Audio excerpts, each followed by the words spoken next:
પ્રાર્થના ચિઠ્ઠી 7મા ધોરણમાં ભણેલો એક બાળક ભગવાનને એક પત્ર લખે છે અને પત્રમાં બાળકે પોતાની કાલી ઘેલી ભાષામાં ભગવાનને થોડાક પ્રશ્નો પૂછ્યા છે.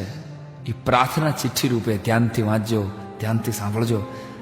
7મા ધોરણમાં ભણતો બાળક ભગવાનને પત્રમાં સરનામું કર્યું છે કે પ્રતિ શ્રી ભગવાનભાઈ ઈશ્વરભાઈ પરમાત્મા, શંખચક્રવાળા. પ્રતિ શ્રી ભગવાનભાઈ ઈશ્વરભાઈ પરમાત્મા, શંખચક્રવાળા, સ્વર્ગ લોક, નર્કની સામે, વાદળાની વચ્ચે, મુકામ આકાશ. પ્રિય મિત્ર ભગવાન, જય ભારત સાથ જણાવવાનું કે હું તારા ભવ્ય મંદિરથી થોડે દૂર આવેલી એક સરકારી શાળાના 7મા ધોરણમાં ભણું છું. મારા પિતાજી દાણાપીઠમાં મજૂરી કરે છે અને મારી માં રોજ બીજાના ઘરકામ કરવા માટે જાય છે.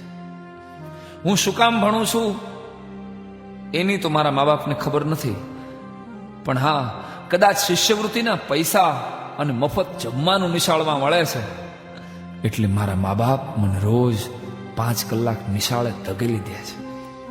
ભગવાન, 2-4 સવાલો પૂછવા માટે મેં આજ તને પત્ર લખ્યો છે, કારણ મારા સાહેબે કીધું તું કે તું સાચી વાત જરૂર સાંભળે છે. એમ કરીને બાળકે પ્રશ્ન પૂછ્યા છે. પ્રશ્ન પહેલો, હું રોજ સાંજે ભગવાન તારા મંદિરે આવું છું અને નિયમિત સવારે નિશાળે જાઉં છું, પણ હે ભગવાન, તારી મૂર્તિની ઉપર આરસ પહાણનું એસી મંદિર છે અને મારી નિશાળની ઉપર છાપરું કેમ નથી? દર ચોમાસે પાણી ટપકે છે, આવું શું કામ? પ્રશ્ન બીજો, તને રોજ 32 ભાતના પકવાન પીરસાય છે અને તું તો ખાતોય નથી, અને હું દરરોજ બપોરે મધ્યાહન ભોજનના 1 મુઠ્ઠી ભાતથી ભૂખ્યો ઘરે જાઉં છું, આવું કેમ? પ્રશ્ન ત્રીજો, મારી નાની બેનના ફાટેલા ફ્રોક ઉપર તો કોઈ થીગડું મારવા આવતું નથી અને તારા પચરંગી નવા નવા વાઘા. સાચું કહું ભગવાન, સાચું કહું તો હું રોજ તને નહીં, તારા કપડાં જોવા માટે મંદિરે આવું છું. પ્રશ્ન ચોથો, તારા પ્રસંગે તો લાખો માણસો મંદિરમાં સમાતા નથી. તારા ધાર્મિક પ્રસંગો હોય તો લાખો માણસો તારા મંદિરમાં સમાતા નથી. અને 15મી ઓગસ્ટે કે 26મી જાન્યુઆરીએ જ્યારે હું 2 મહિનાથી મહેનત કરેલું દેશભક્તિ ગીત રજૂ કરું ને, ત્યારે મારી સામે હોય છે માત્ર મારા શિક્ષકો અને મારા બાળ મિત્રો. હે ભગવાન, તારા મંદિરે જે હમાતા નથી એ બધાય મારા મંદિરે કેમ ડોકાતા નથી? પ્રશ્ન 5મો અને છેલ્લો, તને ખોટું લાગે તો ભલે લાગે, પણ મારા ગામમાં એક 5 સ્ટાર હોટલ જેવું મંદિર છે ભગવાન, અને એક મંદિર જેવી પ્રાથમિક શાળા છે. પ્રભુ, મેં સાંભળ્યું છે કે તું તો અમારી બનાવેલી મૂર્તિ છો, તોય આવી જલજલાટ છો. તું તો અમારી બનાવેલી મૂર્તિ છો અને આવી જલજલાટ છો, તો અમે તો તારી બનાવેલી મૂર્તિઓ છીએ, અમારા ચહેરા ઉપર નૂર કેમ નથી? શક્ય હોય તો ભગવાન આ 5 જવાબ આપજે, મને વાર્ષિક પરીક્ષામાં કામ લાગે.